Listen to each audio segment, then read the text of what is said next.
نیکانو خلقو دا د انسان د اصلاح لپاره ډېر لوی ضروري دی. قرآن کریم کې الله د ایمان ذکر کی او سره د صحابت ذکر کی. یا ایها الذین آمنوا اتقوا الله وکونوا مع الصادقین. اللہ فرمائی کہ اے مومنانو اللہ نہ ویرے گئی وکونوا مع الصادقین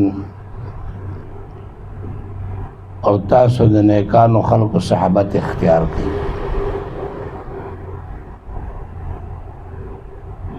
اللہ مومنانو تا د تقوا حکم کوي، تاسو پرهیزګاری پیدا کړئ او پرهیزګاری د پیدا کېدو لپاره لاردار نیکانو او د دیندارو خلقو صحابت ته هغې سره ناشته ده. امام ابو حنیفه رحمه الله یو شعر فرمائی. بعض حضرات فرمائی کہ دا شیخ عبدالقادر جیلانی شعر ہے، سو کوئی امام سے مل لے. بارلعاز فرمائی وحب الصالحین ولست منهم لعل اللہ یرزقنی صلاحا. د نیکانو سره مینا محبت ته خپل نیک نیم او د نیکانو سره می محبت ته شاید چې دغه محبت ته وجنا الله ما نیک او صالح کی. د نیکو خلقو صحبت ته ګوري. سورہ کہف کی اللہ د اصحاب کہف واقعہ بیانی. اس پہ د اصحاب کہف ہو، اس پہ ټول حیواناتو کی یو ډېر ګنده حیوان دی او حدیث پاک کې راځي چې کوم ځای کې سپی وي هغه ځای ته د رحمت ملائک نه راځي. حضرت جبریل علیہ السلام رسول الله علیہ السلام ته وفرمایل چې زه یو ساعت پس تاسو سره راځم. نبی علیہ السلام انتظار کیو، دیر آنلے. بعد رست حضور پاک تپوس کی کہ تا ما سره وعده کړې وه چې زه راځم او ته رانلې. وی حضرت زه راغلی وم، دغه ټایم کې ستاسو کردن نه یو کوتری راغلی و. د هغې کوتري د وجې نه زه ستاسو سره رانلم. دومره ګنده او پلیت حیوان دی. لیکن کله چې اصحاب کهف هغې د ښار نه وتل، چونکې هغې ته باچا د قتل دمکې ورکړې وه، یا به بت ته سجده کوئ، دغه دین به پرېږدئ یا به هم قتلوم. دی چې وتل دغه سپی ورپسې روان شو او کم غار کې چې دا اصحاب کهف لړل او دغه سپی د هغې غار په خوله کې څملاستم. 300 کاله اصحاب کهف دک غار کې پراته وو او دا سپیم په هغه کیفیت باندې د هغې غار په خوله کې پروت و. حدیث پاک کې راځي چې په حیواناتو کې هم دغه د اصحاب کهف سپی چې دی دی به جنت ته ځي. بل هغه میږې چې هغه سلیمان علیه السلام لښکر روانو او هغه ته وایي چې یا ایها النمل ادخلوا مساکنکم لا یحطمنکم سلیمان و جنوده. په میږو کې به دغه میږې جنت ته ځي. سپی او ګنده حیوان دی چونکه دا د نیکانو سره صحبت اختیار کو د هغې وجې نه الله دې جنت ته بیایي. نوح علیه السلام زوی د کنعان. نوح علیه السلام جلیل القدر پیغمبر دی. دکه زوی د نوح علیه السلام صحبت اختیار نه کو او د هغې بدانو خلکو سره ملګرتیا وکړه. پسر نوح با بدا بنشست خاندان نبوت گم شد. د دغې صحبت د وجې نه چې بدانو خلکو سره صحبت ناسته پاسته جوړه شوه هغه د خپل خاندان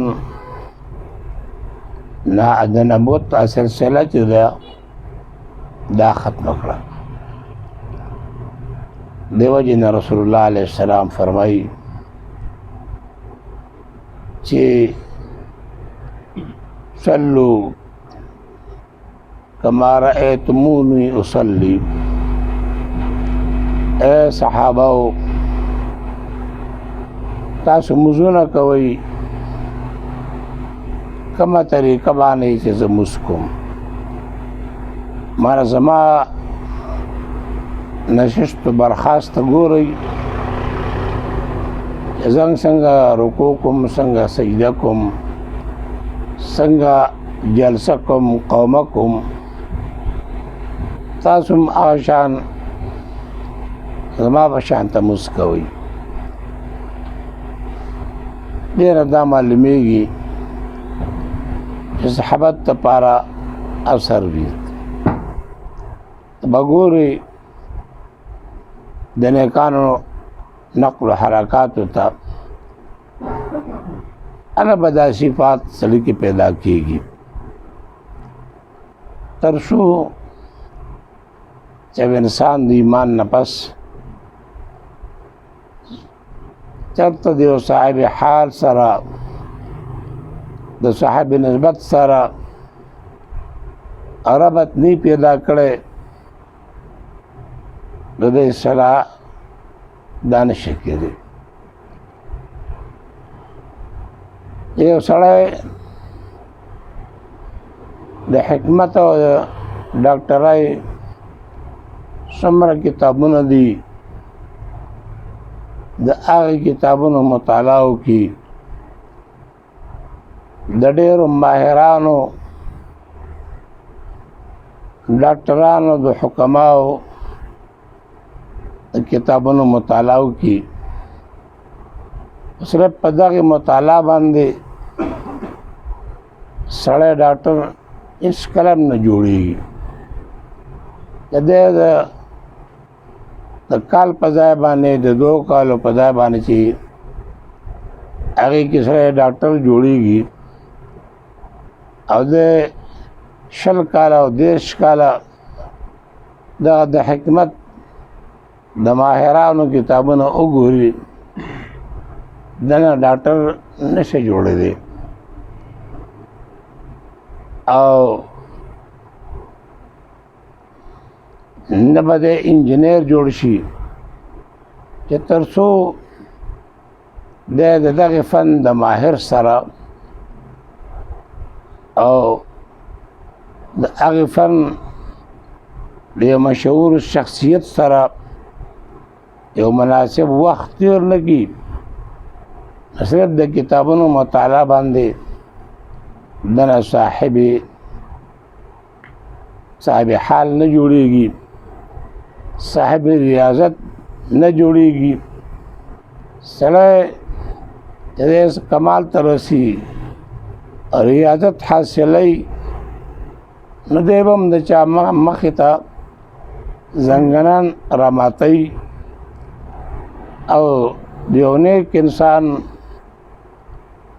یو صحبت او ملګرتیا به اختیاروي.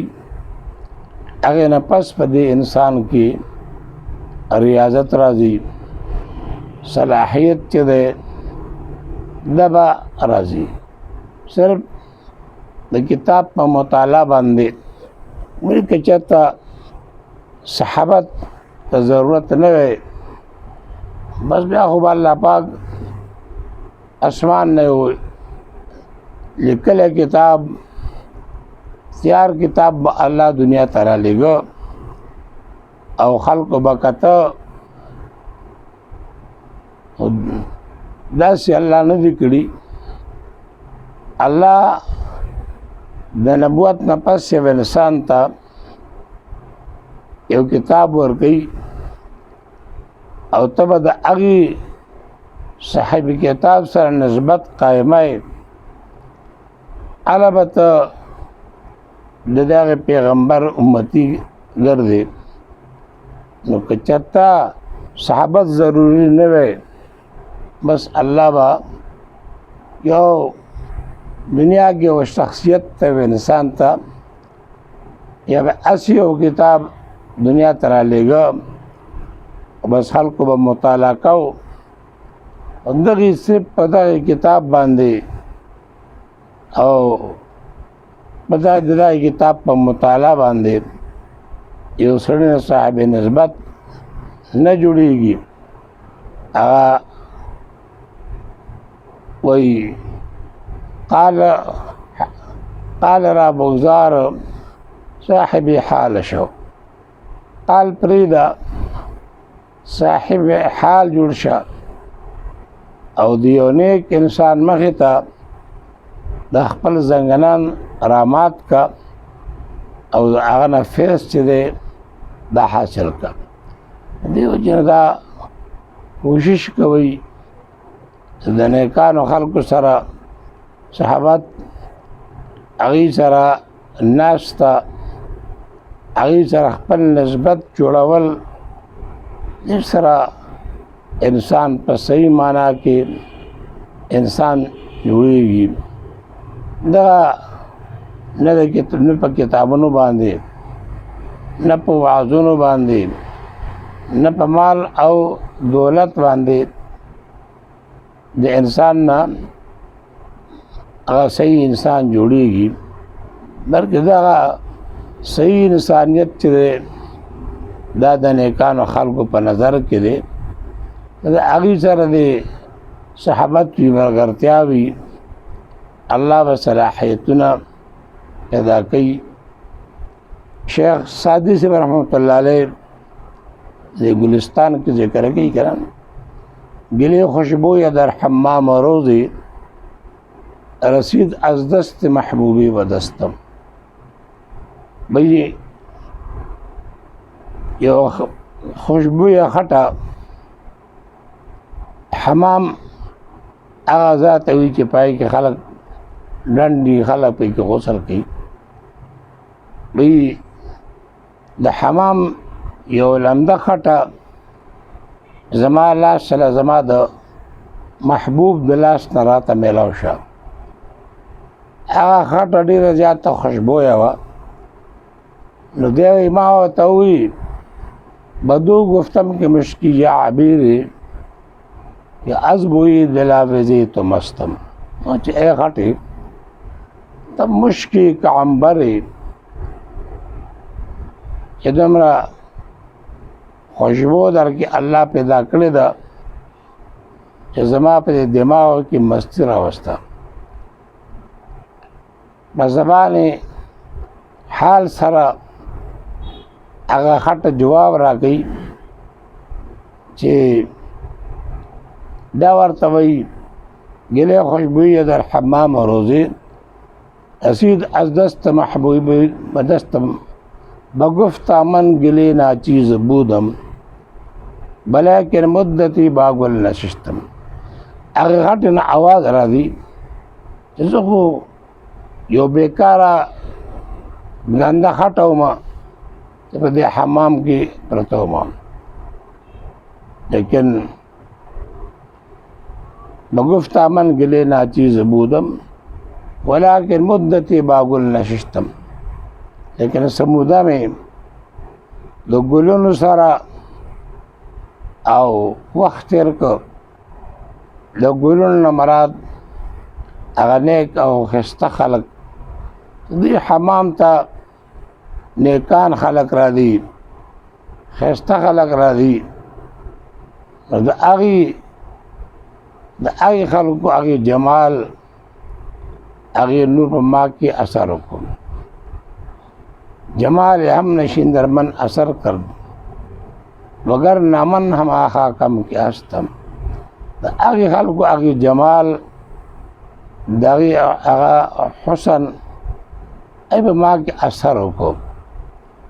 او که دې سره مې دا صحبت نه وی نو زه هم اکه ګنده او تکه توره خټه وم چې مخکې کله موجود وم. نو دغه شان د انسان چې د انسان د نیکانو خلکو سره صحبت او ملګرتیا اختیار کی الله به پکې کمال پیدا کی. او که چېرته د نیکانو خلکو صحبت اختیار نه کی نو بغیر د یو ډاکټر سره د ناس نه بغیر سره ډاکټر نشه جوړېدی، د استاد سره د یو نسبت نه بغیر سړی عالم نشه جوړېدی. دغه شان د نیکانو د صحبت نه بغیر انسان په صحیح معنا کې هغه ریاضت چې دی نه حاصلېږي.